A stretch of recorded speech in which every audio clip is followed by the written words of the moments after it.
tem um pingo de bom senso, vão ficar em casa, porque é assim que tem que ser. O mundo todo está fazendo isso. A Índia, o governo indiano ontem determinou, baixou um decreto, decretou, toda a população tem que ficar em casa. Não tem que sair para nada, nem para ir no mercado comprar nada a partir de hoje. Não é para ir nem no boteco, não é para ir nem na farmácia, não é para ir a lugar nenhum. Até porque a Índia provavelmente deve saber que com 1 bilhão e 300, 200 milhões de habitantes, muito provavelmente com a miséria também que tem lá, se chegar mesmo o vírus, a coisa pode ficar... Aliás, já estão dizendo que esse vírus não vai mais embora. Que ele vai se adaptar e vai ficar por aí. E ele é mortal.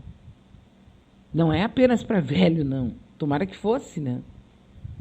Não é apenas para velho. Qualquer pessoa que tiver uma doença, pode ser até uma asma, né? Uma rinite, a pessoa que tenha algum tipo de problema, ela pode ser portadora, receptora do vírus e tchau, Garibaldi, adeus, tia Chica e tchau. Então a gente tem que conviver com isso e saber que esse cara tem palco. Dá nojo, não dá? Hein? Dá, né? Dá nojo na gente. Ele atacou o Drauzio Varela, atacou a imprensa, atacou os governadores, disse para as crianças irem para a escola. Qual é o pai ou a mãe, qual é o imbecil que vai colocar os filhos numa situação de risco, levar para a escola? Fala sério.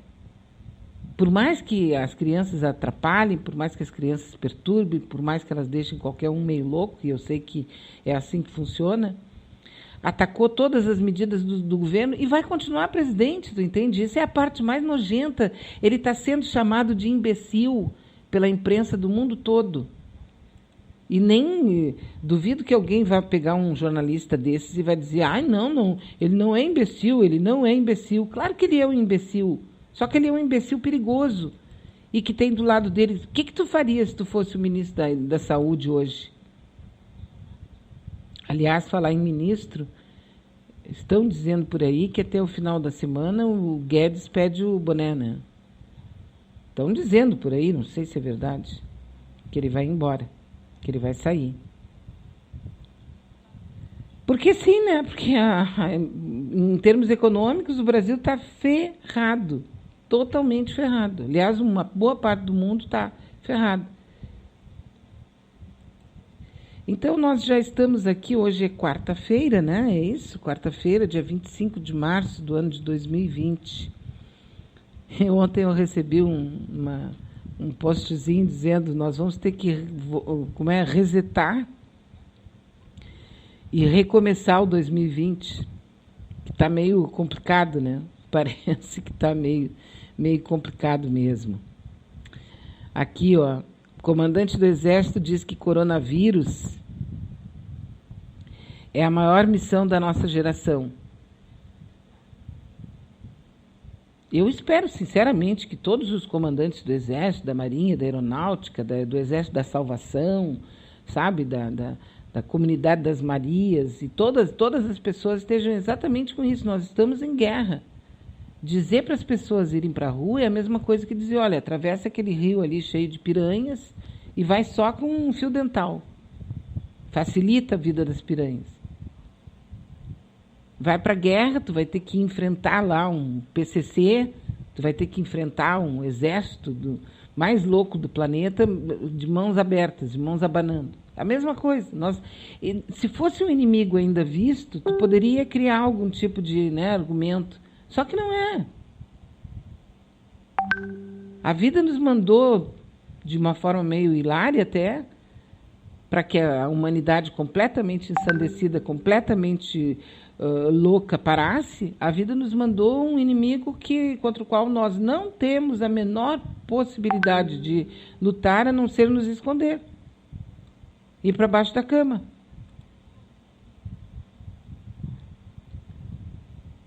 Entendeu? Nós não temos outra coisa para fazer com esse vírus aí. Nós só podemos nos esconder. E daí, então, eu fico, sabe, eu acho que não só eu, todo mundo deve estar como eu, né? Espantadíssima com a situação que a gente está vivendo. Não é nem com a situação que a gente está vivendo, porque a gente aqui no Brasil já viveu tanta coisa, né? Naquele tempo do Collor, naquele tempo do Sarney, naquele tempo do Fernando Henrique Cardoso, não sei quantos modelos de governo, modelo de governo não, mas planos econômicos nós tivemos, e acordava com uma moeda e dormia com outra, dormia com uma moeda, acordava com outra. A gente viveu uma esculhambação assim permanente. Então, isso não é o caso exatamente. Mas a gente vê todas as cidades vazias. Todas as cidades. Agora, Nova York, vocês viram o número de mortes que já tem em Nova York? Estão dizendo que a explosão que vai dar lá é assustadora. Porque lá tem um outro cara parecido com... Aliás, o Bolsonaro imita, né? O Donald Trump. Então, só que aqui e lá também, os governadores estão atuando, porque não há o que dizer com relação ao Leite, ao que ele está fazendo aqui.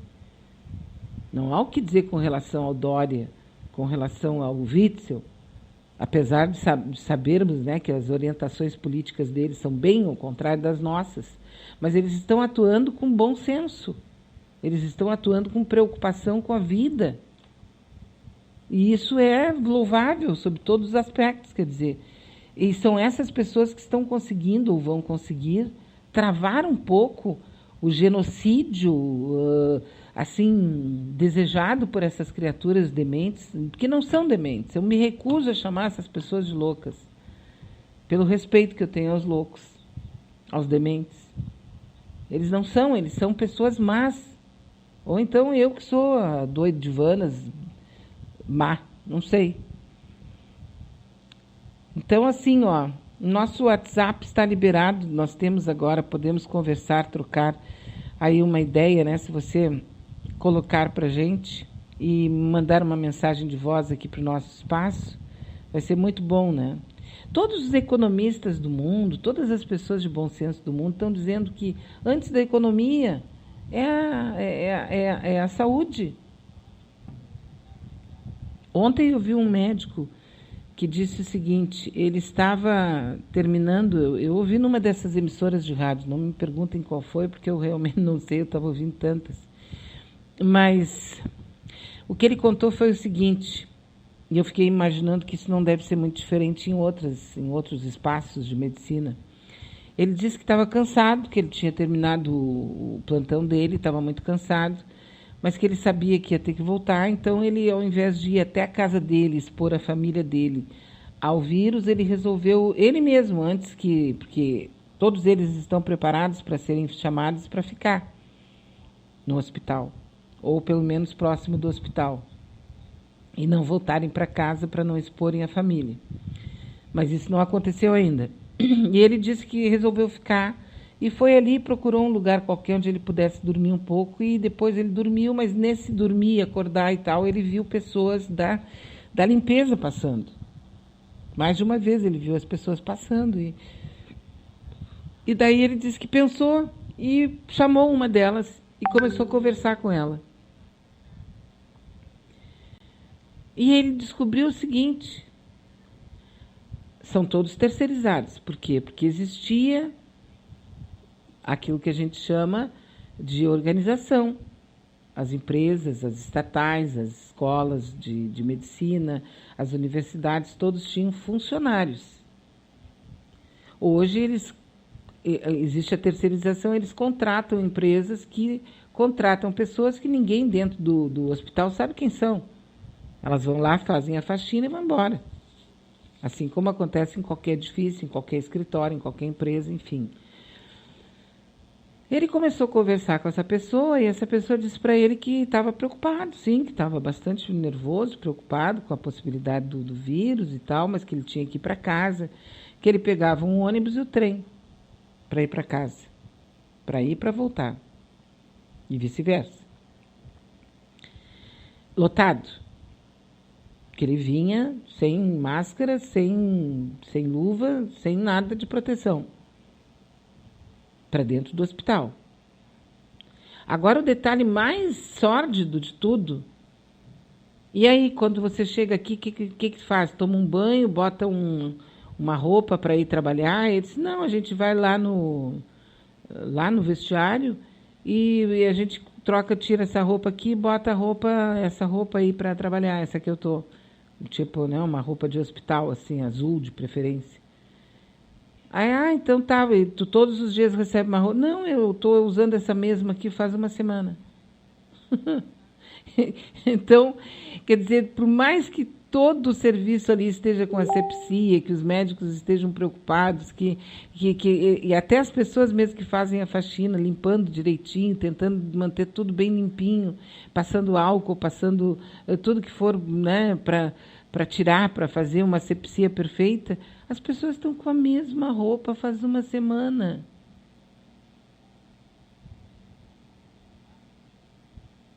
Então, assim, além de ter essas questões que são de foro, assim, bem de cada caso, nós ainda temos que lidar com esse estúpido, com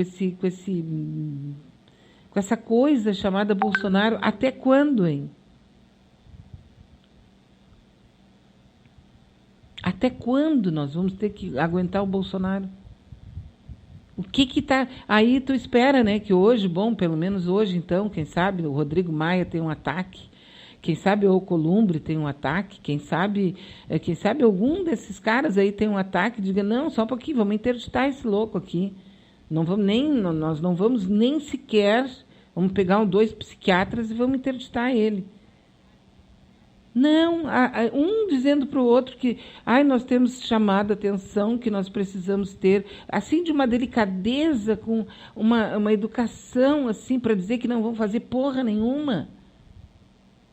Nem o comandante do Exército, ninguém para fazer nada. E a gente vai ter que continuar ouvindo essa pústula, esse lixo. Eu não sei, sinceramente, olha, a vergonha que a gente está passando é mundial, né? Totalmente mundial. Não sei para onde correr, né? Aqui, ó, Bea, Nova York já é o epicentro da crise do coronavírus. 25 mil casos com 192 mortes. Dizem que vai ultrapassar a Itália antes do final dessa semana ou da semana que vem. Nós vamos ultrapassar quer dizer, nós não, né? Os americanos vão ultrapassar a Itália, vão ultrapassar a China, vão ultrapassar todo mundo. E dizem que a coisa lá vai ser... Tomara que não, eu não tenho assim, ai, meu Deus do céu, eu queria acordar e sair desse pesadelo. Porque as pessoas ainda continuam usando isso, eu não vi nenhuma pessoa de esquerda, por enquanto, eu estou falando de liderança. A gente querer que o Bolsonaro seja interditado, que o Bolsonaro vá para casa, que o Bolsonaro até fique doente, isso é uma coisa pessoal, humana, não tem nada a ver com ideologia. Mas ele hoje de manhã estava dizendo, a esquerda está querendo voltar ao poder, a esquerda está querendo voltar ao poder, mas vai para o diabo que te carregue com a esquerda, pelo amor de Deus, com direita. Ou tu acha que o vírus, antes de entrar, ele pergunta, tu é de esquerda ou tu é de direita? O vírus não quer saber. O José OCC diz o seguinte, bom dia, sugestão, passe livre. Passageiro sobe e desce porta de trás, cobrador na garagem e fim de linha fazendo higiene nos ônibus, terminais e paradas. Motoristas e cobradores não teriam contato com passageiros, diminuir a circulação na rua, higiene dentro e fora de casa, ajudar as pessoas que não têm condições de adquirir produtos de higiene e limpeza, solidariedade. Essa é a palavra, né, José? Não tem outra palavra. Nesse momento não existe. Apaga todo o dicionário e bota só solidariedade. Que é a única coisa que a gente que pode nos unir como seres vivos, humanos, pensantes, racionais e filhos de Deus. Outra matéria aqui diz o seguinte: civilização ou barbárie em meio à pandemia do coronavírus. O discurso de Bolsonaro de ontem, carregado